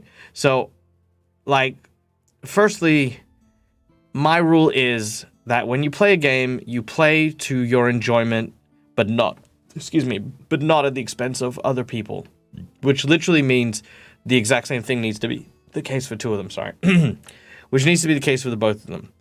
Let's say player A is the one with water dependency and player B is not. I would say player A needs to make sure that there is more to their character than that weakness, and that they are not just entirely forcing it on other people. Not constantly going, hey guys, I don't think we should be doing this because I'm water dependent and blah, blah, blah, blah, blah. It's not just about informing people about the mechanic. It might be stuff like, hey guys, if we're going to be traveling across the desert for 3 or 4 days, do you mind if we grab some, like, blankets and some, like, a couple of extra water barrels? Like, I mean, it might be hard for me to do this, but, start helping and planning with that whole thing. Try to sort yourself out and then ask for help. That I think is the good thing for person A. Person B, who, let's say that person doesn't want to play with this mechanic, that is not their call, right? That's not their call to make. They can protest in the sense of like, hey, I really don't want to be doing resource counting this whole time. And then you as a GM would compromise and be like, okay, well, you don't need a resource count. What we'll do is we'll say that every travel day between towns, your character is preparing enough resources to get you from point A to point B with maybe a day or two, like, kind of leeway. Anything beyond that, we're then going to look at this mechanic. And what that means is that you don't have to look at it all the time, but it does mean that as a GM, you do have that in your back pocket to play into it as well. So that would be my advice, is person A needs to make sure that it's not the only defining characteristic of their character.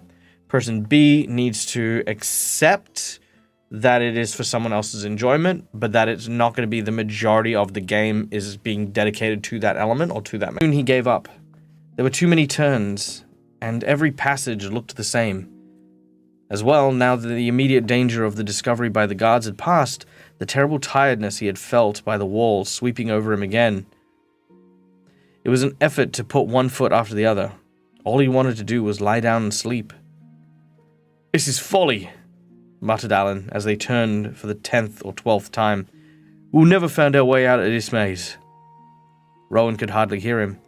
The thumping, roaring noise was very loud now. He was almost asleep on his feet. "If this is a maze, I think we've reached the center," he heard Zeal say. He looked up wearily and saw what Zeal meant. At the end of the passageway they had just entered was a shiny metal door. A small black and white picture was fixed to it, but he couldn't see what it was. With every step he took, the roaring noise became louder and louder.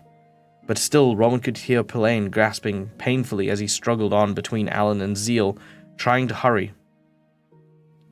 As they were getting close enough to see the picture on the door clearly, it was a grinning white skull in a black square. They halted abruptly. "Well, this doesn't look promising," Alan frowned. "It doesn't mean that there's danger for all inside this door. It means that this place is forbidden, and the penalty for entering is death," Zeal said slowly. She looked at them in her surprise and shrugged. "I remember," she said. "It must be one of the first things we're taught." We? Thought Rowan through his tired haze. This is the first time I have heard Zeal say we when talking of the Zebak. He glanced at her troubled face, and an unfathomable feeling stirred in his chest. Pelaine struggled weakly, an uncomfortable feeling stirring. Pelaine struggled weakly, trying to make Zeal and Alan move on. They supported him as he staggered to the door. It was fastened with a padlock. He picked at it helplessly with his webbed hands and moaned. Pelaine, how could there be water in there? Alan said gently. There is water, croaked Pelaine, clawing at the door. I must. Zeal, her face stern and set, pulled a knife from her belt. Rowan felt a pang of fear, but then she knelt, took the padlock in her sun-browned hand, and began to work away at it with a sharp point. I learnt this from the travellers, she muttered. The travellers do not care for locks or penalties. After a few agonizing minutes, the padlock clicked and came loose. Zeal stood back, biting her lip. Rowan realized immediately that though she had broken this lock, she couldn't make herself push the door open. He stepped forward to do it for her, but Pelaine was there before him. The door swung open, and an almost deafening roar came from the dark, echoing space beyond. Pelaine took no notice. Before anyone could stop him, he plunged through the doorway. Rowan and Alan started after him. Zeal followed reluctantly. Plainly she was afraid. Rowan wondered again at the strength of her early training, like her fear of the Ishkin, her fear of the sign that something was something she could not control.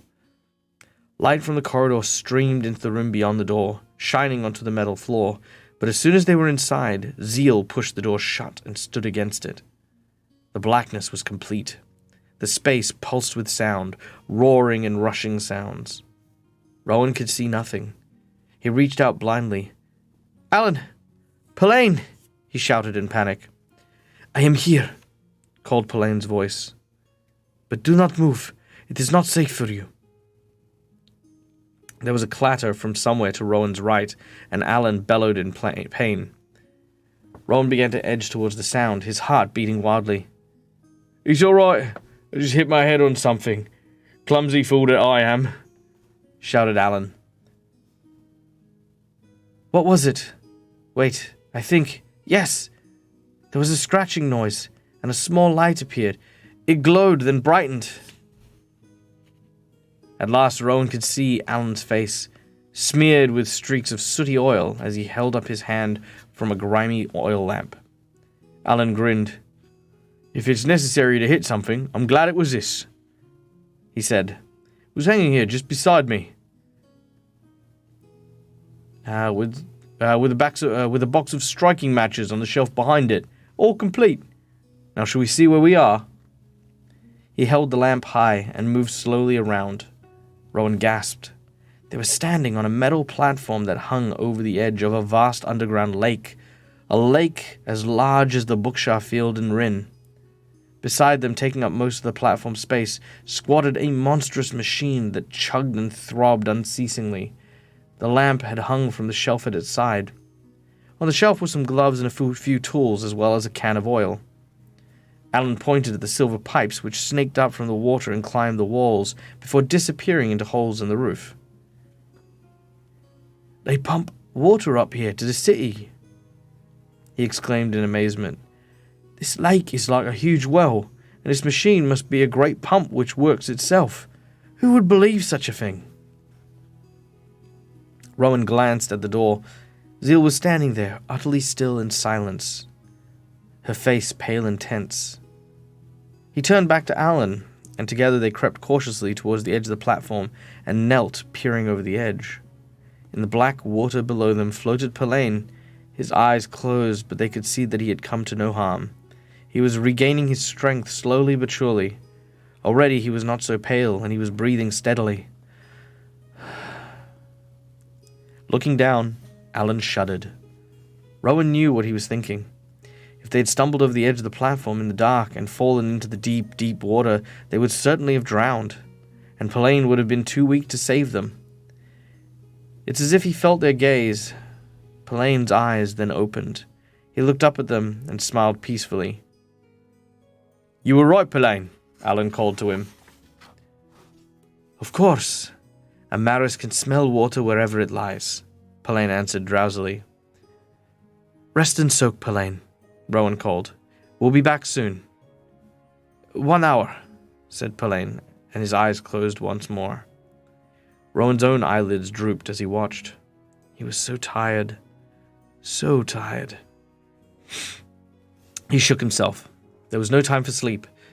He turned away from the lake and followed Alan and his light to the door where Zeal still waited.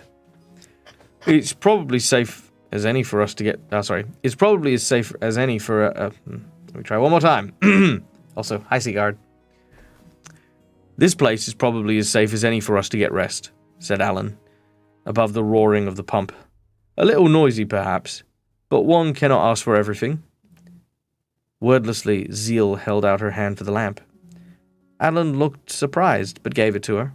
She looked at it carefully, turning it round and round, careless of the black grease it left on her fingers.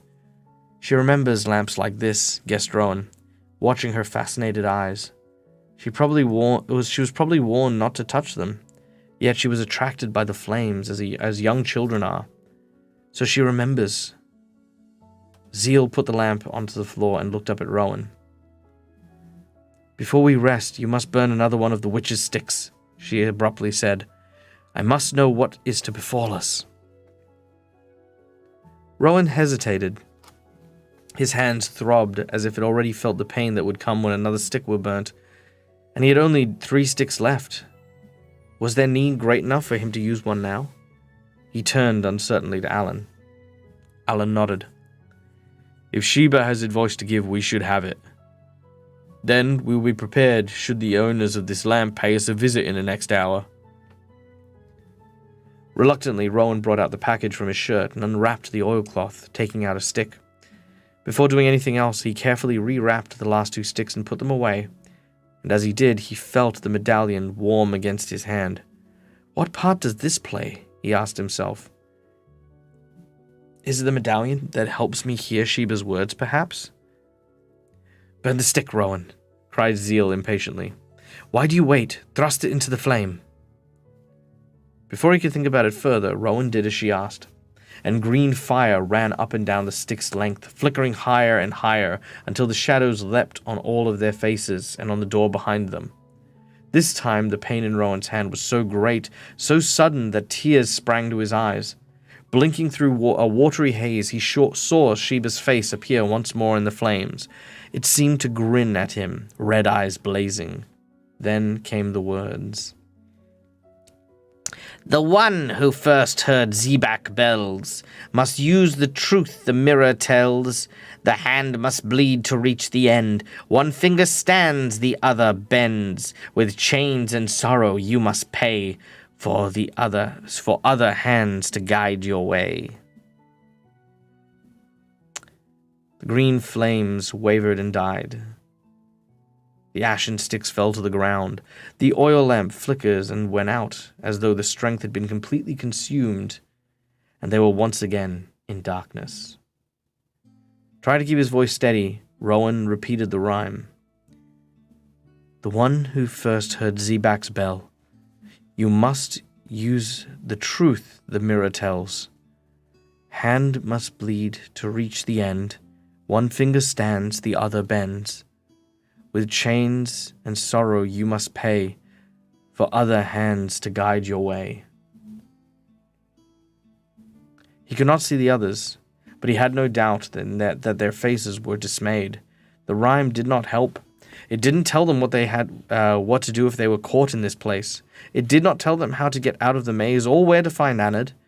It warned of bleeding chains and sorrow without hope of escape. Exhaustion mingled with despair that flooded over Rowan like a wave. He bowed his head. As sleep closed around him, he heard Alan's voice, tired and angry. "We heard the bells when we first came through the door from the wastelands, but which of us heard them first? The mirror could be the metal of the walls of this maze, maybe? But what is the truth it tells? No doubt we will discover these things in time. Zeal sounded very cold, as if all the warmth of the life had been drained from her. It had been so with the other prophecies, and so it will be with this. Alan groaned with weariness. I'm sick of thinking about it. Sleep now, Zeal, he said. I'll wake you in... No, Zeal broke in. I will take first watch. Alan yawned. All right, as you like, Rowan heard him say, and then no sound, but the roaring of the pump and the rushing of the water through the pipes. At last, Rowan slept. He awoke startled with Pelane's voice in his ear, and Pelane's cool hand on his shoulders. He sat up with a jerk, shaking his head, trying to clear his mind. What? As his confusion passed, he realized that there was a light on his face. The door to the passage was open. He scrambled to his feet as Alan was looking very troubled, came back through the door and closed it behind him. No sign? Asked Pelane. Alan shook his head. What is it? Rowan demanded, bewildered and afraid. How long have I slept? Why did you not wake me before? I've only just woken up myself, Rowan, Alan said. Pelane found us both here, sound asleep, but Zeal was not with us. Rowan, she's not outside in the corridor either. She's gone. All right. End of chapter 13! All right. Welcome in, Seagard. Good to see you. So good to see you. Molika Bullet China Charm. Nice. Well, you know what? Why not? Make some noise. It is good to see you. Hope you're doing well. Ooh, someone sent me a message. What was my message? Oh, weird. I got a second notification on my Discord for my read. Did I lose connection briefly? Maybe. Interesting. Good to know. Good to know. Well, Pelane is safe, which is freaking awesome. So it's really good. Found some water for Pelane, which feels nice. Zeal's been going through some stuff. All the memories of her time at, living among the Zebak have come out. And now she's left. What does that mean? Let me read the poem again, because I want to try and figure that out. The one who first heard the Zebak bell. Now that obviously has to be Zeal, because Zeal would have heard it as a child, right? The one who heard first Zebak's bell must use the truth the mirror tells. No idea. The hands must bleed to reach the end, so some sort of sacrifice. One finger stands, the other bends. I think maybe Zeal is going to pose as... Maybe Zeal's going to be posing as one of the Zebak and betray the group. Maybe. With chains and sorrow you must pay, for other hands to guide your way. Oh, okay. Here's what I think. Zeal is off to go and be a Zebak. She's going to capture you guys, or capture everyone, and take them to where the prisoners get taken, which is where Anad would be, which is Rowan's sister, who they're here to save. That makes perfect sense, right? Who's with me on that?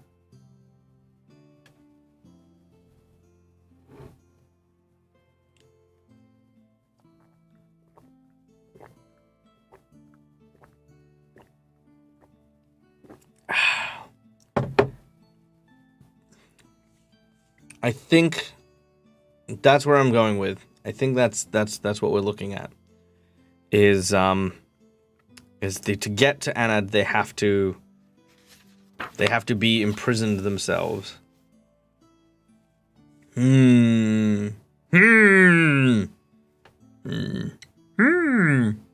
Okay. We have 15 minutes left in the stream. Let's see, how many pages is this one? 1, 2. You know what? 3 pages. You know what? Heck it. We'll do this one. We'll do this one. Last chapter for the day. So far, yeah, makes sense. Good. I'm glad it does. One of my favorite tropes: imprison your friends for profit. I don't think it's for profit. I think it's to find Anad. Makes sense. She could have also recognized something in what Shiva said. That's true. Absolutely true. Something that we haven't found out yet. I believe that. All right. Chapter 14. The hand must bleed. Perhaps Zeal heard something and went to see what it was, Rowan suggested weakly. A feeling of dread was rising in him. Ever since they entered the Zebak city, Zeal had been quite quiet and strange. Long-buried memories were stirring inside her, but it was hard to believe that Zeal, so strong, so raised in traveler ways, would be unable to face her past and defeat it. Unwilling to stand longer in the dark, they opened the door again, and cautiously moved through out into the bright light. The corridor stretched before them, shining and empty. Alan shook his head. "What will we do now?" he exclaimed. "If she has ventured alone into this maze of corridors, she'll be hopelessly lost by now." He caught sight of his reflection in the metal wall. His cheeks were still streaked with the black from the lamps. He rubbed it crossly, smearing it even more, and then he gave an exclamation, "Ugh!" and moved closer to the wall. "There's a smear of black grease here on the wall. And look, there's another. And further along, another." He moved along the corridor, pointing out the small marks on the shining surface as he went. Pelaine and Rowan hurried after him. Zeal had oily soot from the lamp over her hands. Zeal had oily soot from the lamp over her hands, Alan said excitedly. "She used it to leave us a trail behind her so we could find her on the way back. Oh no, she left them. Let's try that again. Zeal had oily soot from the lamps over her hands, Alan said excitedly. "She used it to leave a trail behind her so she could find her way back." Or so that she could, or we could follow, Pelaine suggested quietly. When they reached a place where the corridors were crossed to another, a small black mark continued left. They turned that corner and went on. "This is what Sheba's rhyme meant."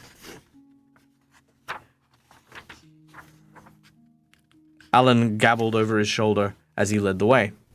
"Though we all heard the bells, I must have been the one to have heard them first. So it was I who saw the marks on the mirror and realized that there were signs for us. It was wonderful."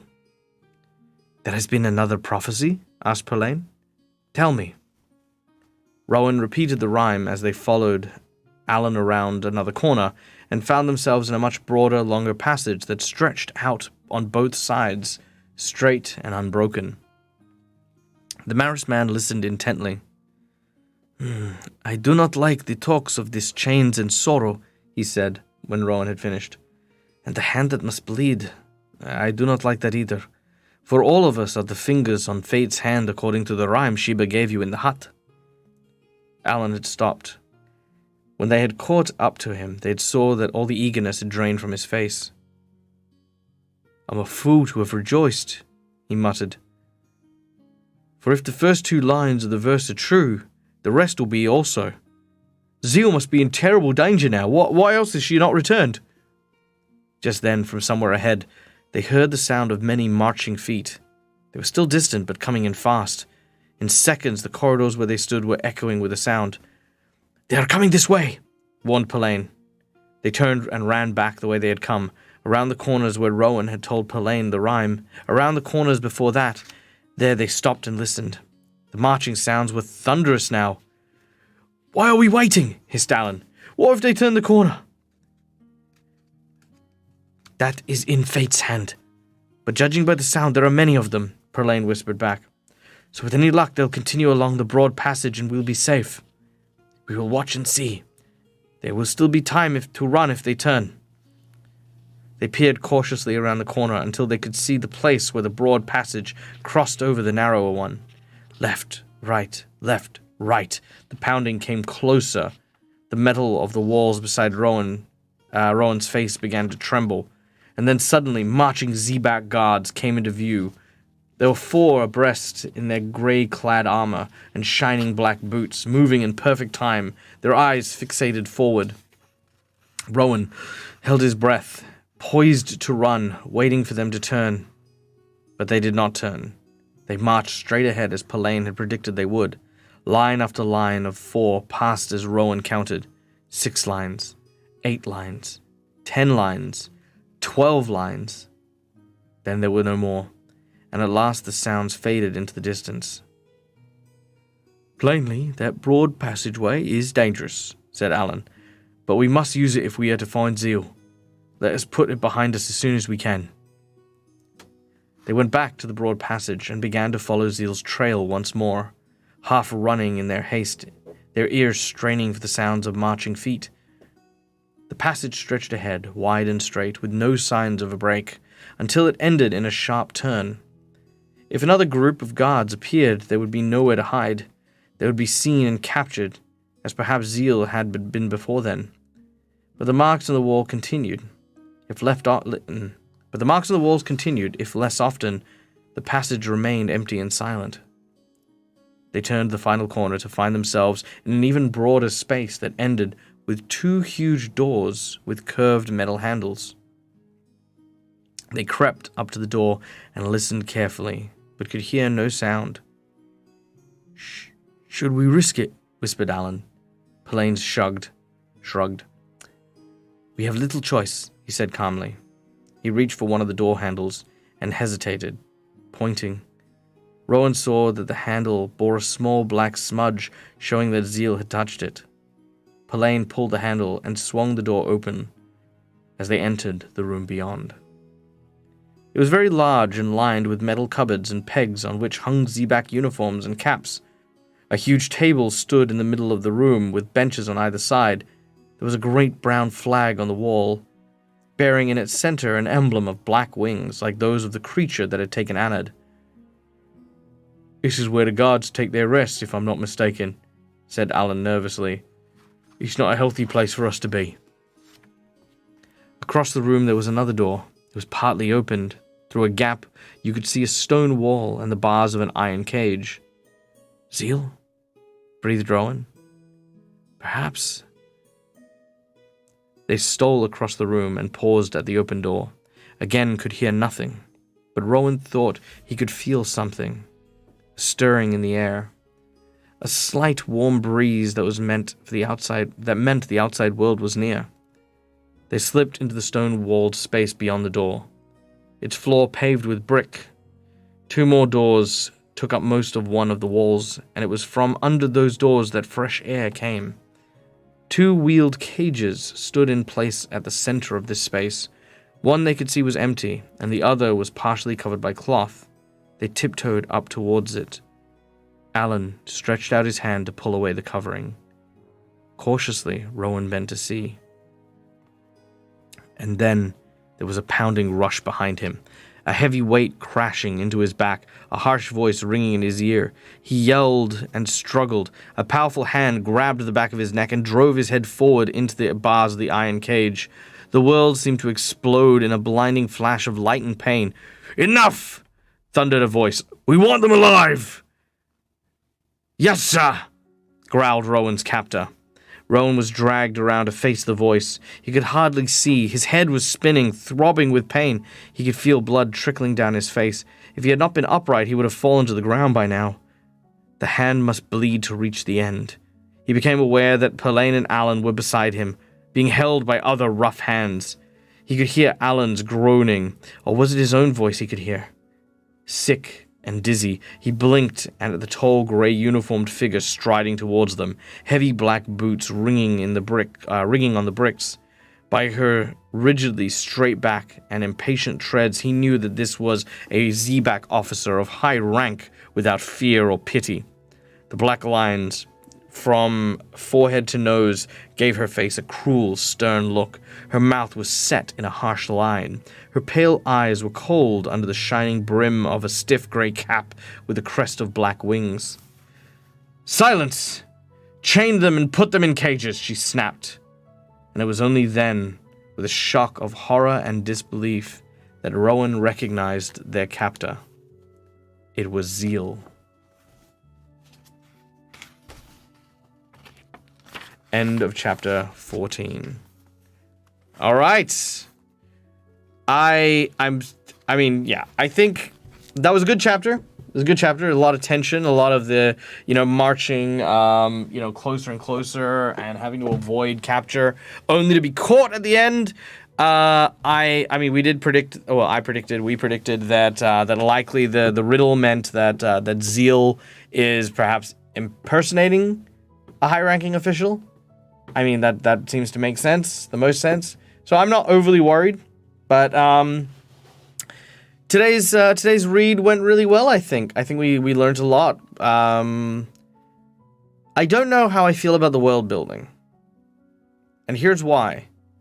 In my mind's eye, when I'm picturing this city, so far what I've got is a sheer blank metal wall, a courtyard of like what might be like a rubbish dump, a flight of stairs leading down into the dark, and just a maze, a labyrinth of pure metal tunnels.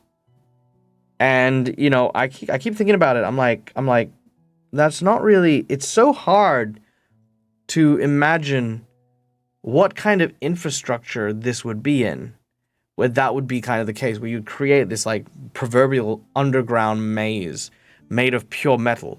Because even if you think about the construction of it, right, digging up a hole, putting these metal square like containers in down below so you can make these passageways, it I don't know, it just, for me it's like why is this so bland? You know, no vicious spikes, no portraits hanging on walls, no real signs of what this place is. As far as we know, they've entered an area with corridors and a water pump. That's it, you know. And it's also attached to the barracks, you know, like if you think about it, it's like the place the guards sleep has a literal passageway that leads you to the garbage, like, processing area, which also leads you to where they pump fresh water. It feels like the guards are more like maintenance workers than actual guards. And I don't know how I feel about that. I feel like maybe, you know, like, it wouldn't have hurt to, like, have a few places to go visit by this stage of the book. And we're in chapter 14, and I think there's, like, quite a few chapters in there. I want to say this one was, like, 20-something chapters. Let's see. There are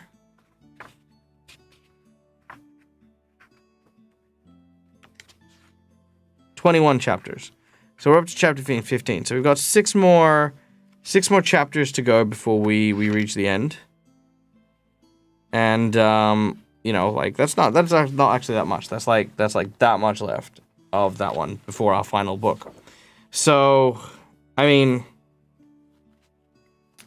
yeah, I don't know how I feel about the world building, but I thought the tension in this book is amazing. That's what I will give it that.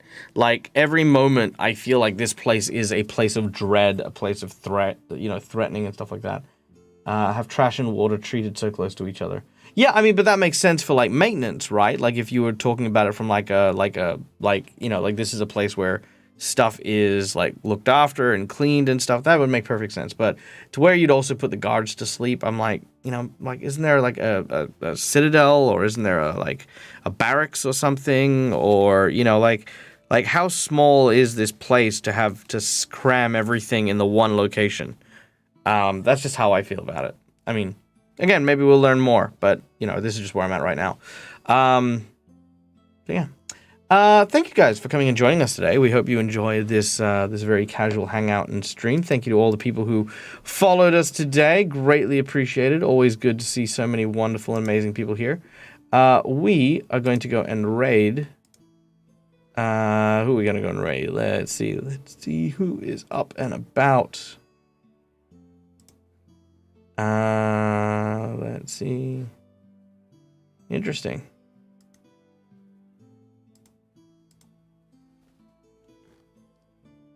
Doesn't look like too many people are out. Let's go to Jingle Channel. We don't often raid these guys. Let's go hang out and see these individuals here who look like they are playing around with, I think, Dungeon Alchemist, which we have played around with in the past. So thank you guys for joining us. We hope that you have a wonderful day. Whatever you happen to do for the rest of it, please, of course, stay safe, stay wonderful, and we will be back in 9 hours for our 8 hours. 8 hours. We'll be back in 8 hours for our Curse of the Crimson Throne game. So stay tuned, enjoy. Until we meet again, as always, from me to you, game hard, or die trying. Bye!